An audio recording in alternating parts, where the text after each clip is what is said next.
Ladies and gentlemen, boys and girls of all ages, welcome back to the Rideshare Hub. I'm Jacob Letman. We have a fun and very relatable video for all of my rideshare drivers out there. I'm sure if you've driven rideshare, you can relate to this video. Before we get started with that, I'd love to help save you some money on your fuel fill-ups. All you have to do is go into the video description down below. There's a link there for the GetUpside app. You're going to click on that, download it, put it on your phone using our sign-up code, and you're going to save 15 cents back per gallon on your initial fill-up, and then you'll continue to save at participating gas stations in your area as long as you continue to use the app. You can get that cash back in the way of gift cards to places like Starbucks, and I don't know where else. Lots of other places though, all of them. And then, or you could have it sent directly to your PayPal account so you can get that money back. So you might as well do it. You gotta buy gas anyway, so save that cash, that cheddar, those greenbacks, George Washingtons, dead presidents, all that in your bank. Okay, hey, so today's video, you guys, talking about rude passengers that you may encounter as a rideshare driver and how to handle them. Oh man, so many different passenger categories for this. And hopefully you don't have to encounter a lot of them. That is my hope for all of you out there tuning in. But if you do, that's why you're watching this video, so you know what to do. All right. So, the first rude passenger that we have, the eater. One of my least favorite passengers to give a ride to. The eater is someone that gets into your vehicle coming with their lunch or dinner in hand, and typically they'll get in your vehicle and they will start to open up their food and start to eat that food without asking if it's okay if they eat in their vehicle. And why is that? Because probably eat in their vehicle all the time. They probably grew up inside of a barn and they're just not thoughtful or considerate people. So how do you handle the eater? This is what you do. As you're driving, make sure you speed up to about 60, 65 miles an hour. You're going to open up the door. Just reach across back there, open up the door, and push them out. And finish up the ride, go to their destination, end the ride so you get paid. And that's how I would handle the eater in my back seat. I'm just kidding. So you want to nip this one in the bud before they get started.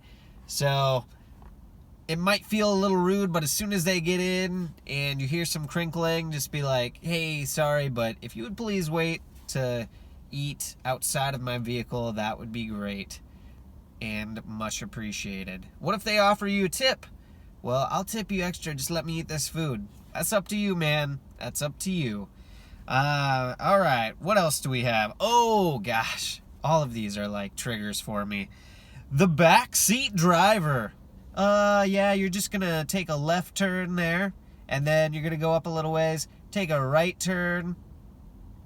Oh man, I can't stand the backseat driver. Why? Because I got freaking GPS right here that's telling me where to go. Now, if it's somewhere that's like weird to figure out, and they preface it with saying, hey, so I'll just go ahead and guide you the way that I want to go. Or if they want to go a different route and they're talking you through that, that's a different thing. But if they're just like, and I've had this happen quite a bit, literally seconds before my GPS is telling me to turn, they're like, yeah, then you're going to get in the left lane. Oh, slow down here a little bit. Wait, at the stop time sign, you're going to take a left. And they don't tell you the directions ahead of time. No, it's not like, yeah, you're going to take a left and a right. They just keep doing it throughout the whole ride, even if you're in a conversation. So how do you handle that? Well, I subtly just try to be like, oh yeah, GPS has got it. Or I'll say like, oh, the GPS is telling me to go up and take a left on this street and then take a right. Is that right? And then they'll probably still do the same thing that they were doing. But anyway, you can try that. Sometimes it works. Okay, let's see. Oh, geez. Yeah, you guys, all of these, really. The fast food run. Typically, I feel like this will happen, which only compounds the issue. It'll happen after bar closing. It'll be like 3 a.m., 2:30, 3 a.m. You're taking them home. They're a little bit drunk. They're like, hey, do you mind taking me through the Taco Bell line here so I can get some cheesy gordita crunches? And I'm like, yes, actually, I do mind. It took me a while to figure out how worthless it is to take anyone through the fast food line. So, basically, I just came up with my own policy. I was like, no, I will take you there, I will drop you off, I will wait for 5 minutes, and then I will end the ride if you would like to do that, see if you can get back to my car in time. Or, no, I'll take you home. Those are your two options. Sorry, not sorry. Definitely don't typically get a tip after saying that, but a lot of times it goes 50-50 either way because they're drunk and yeah. Oh, I do have an exception to my rule though of a time that I will take my passengers through the fast food line, and that is if anybody guess if it's a ride that is surging or so if it's surging out and I know that the ride is going to be worth more, then I will sit in line because I'm like, hey, this is an extra 50% more or whatever it may be. But as you guys know, we get paid more for distance rather than time, so sitting around just wastes your time and my time and everybody's time, and it wastes our money because okay, anyway, so that's how I handle that. Yeah, and on that note, it's kind of the same thing, but could be a little different. The multiple stoppers. Oh boy, I feel like you'll get this a lot when people don't have a vehicle and they're trying to go out and run errands, which I understand, right? You don't have a vehicle and you have to pay more to continue to get other rides, but I made a hard policy on this, and it is that I wait for 5 minutes and then I'm out. Then I'm done because I've already done it. And you know what? A lot of times I don't get tipped and it's a waste of time and a waste of money. So I try to explain it to them. Hey, we don't make very much as drivers on time. So if I'm sitting around, I'm really just wasting time and money. So I'm happy to take you there. I will wait for 5 minutes and then I'll continue on. So that's how I handle those. That's my personal policy. I will wait for 5 minutes and I'm ending the ride and I'm out. And I will say, before I came up with that policy, I have definitely been guilty of like waiting for someone and then just ending the ride and taking off. Ghosting them. That's what the kids call it, right? Yeah. Oh boy. You know, one of the worst types of persons, one of the worst types of people, that sounds weird to me, is this person. I'm going to tell you right now. The person who is completely, I don't know if they're like kind of deaf or they're tone deaf or what it is, but people who, and this goes across the board in life, people who play music or turn the volume up way too loud, like beyond enjoyment. I'm like, are you deaf? So, you know, I've got an aux cord in my car, and this typically happens a lot of Friday, Saturday nights. Maybe drinking makes you start to lose your hearing. That could be a thing. Anyway, they'll turn the volume up so high that I swear my windows are going to shatter. And you know when you turn your music up so high that you hear the like your speaker's about to blow? That's when I'll deal with it until I hear that, and then I'm like, all right, we're turning this down a little bit because that is way too loud. Anyway, that is one of my least favorite types of people. The loud music player. So how do you handle that? I don't know. I kind of just deal with it, I guess. And then if it's too loud, then I just turn it down. Or I'll just subtly, like, as they're chatting, I'll just kind of hit volume down on my steering wheel a little bit, like incrementally. Yeah. Okay, here's a rude story for you, a rude passenger. And I don't think I handled it well, but I'll tell you the story. So, scheduled pickup, right? Had a scheduled pickup for early in the morning. And, you know how it gives us, like, that window, scheduled pickup between 6:20 and 6:30 or something like that. Anyway, we'll say 6:25 to 6:35 for this story. So I'm driving to this lady's house. There's crazy traffic out. And I get there probably 6:40. And she gets in my vehicle. And the first thing she says is, well, it's about time you show up. You're 5 minutes late.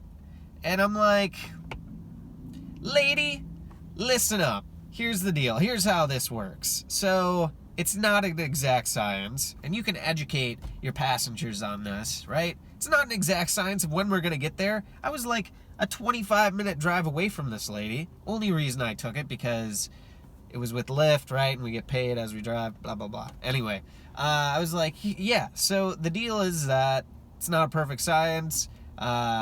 It gives you an estimated time, and the only time that I can get your address is when it sends, like, you have to sign on by that time, accept the ride, and then it'll give you the address. Like, we don't know where we're going ahead of time, so we can't leave early.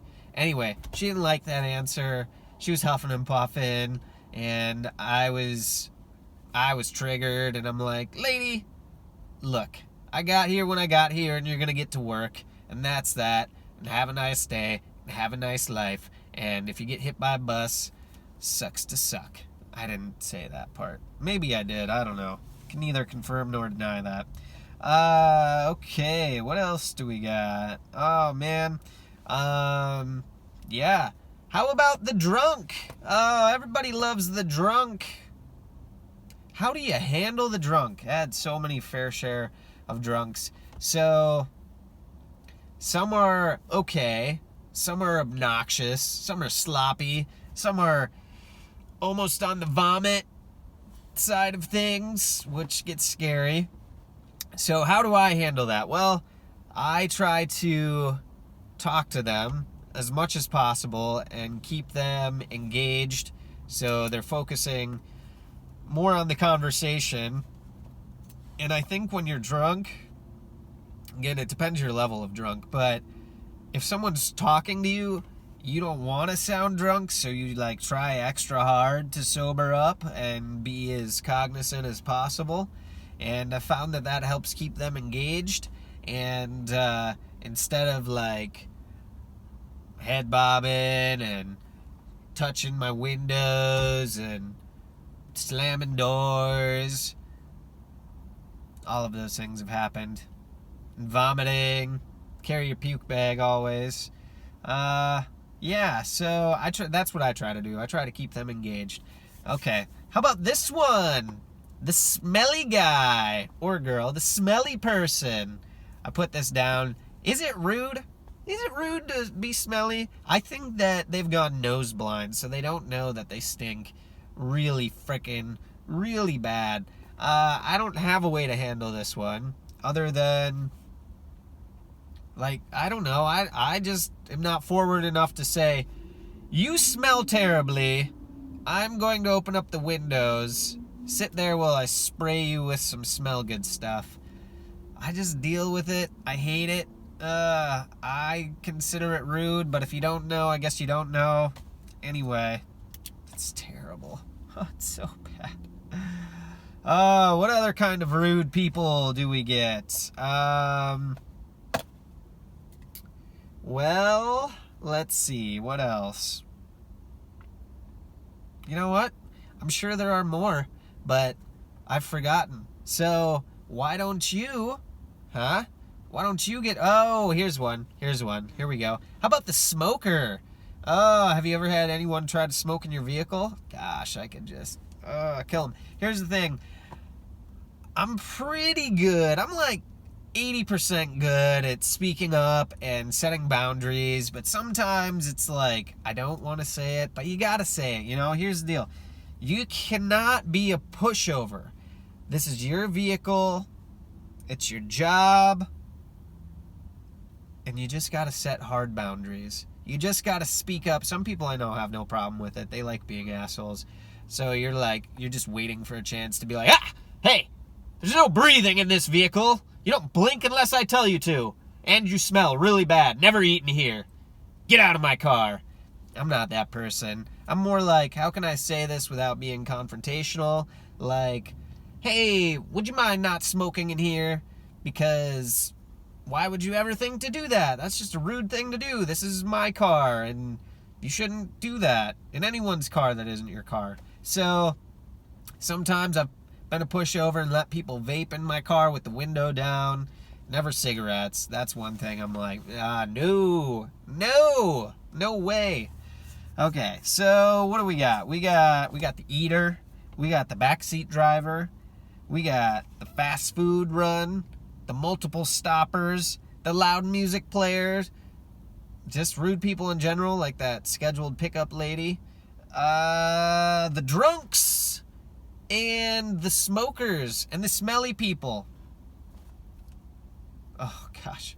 I was just reminiscing in my head there for a moment about all of those people. Anyway, you guys, that's what I have. Those are the rude people on my list. And again, just to recap, speak up, set boundaries. You can be forward to people without being a dick or being mean. Or if it comes off that way, that's okay too. Again, it's your vehicle and it's your job. But above all else, it's your vehicle. So set boundaries, communicate that to them, and if they really are bad, then always report it in the app. Update their star rating. Give them a lower rating and explain why, because it will help out your other drivers. So please do that. Be that kind of driver. It's good for the community. All right, you guys, if there's any other type of rude person or if there's a situation you've encountered, put it in the comment section below. Love to read these kind of things. It's what keeps our job as drivers entertaining. And we all have our fair share of stories. So get at me. Again, I'm Jacob Letman. This is the Rideshare Hub. You guys are awesome. Until the next time, drive safe out there, everybody.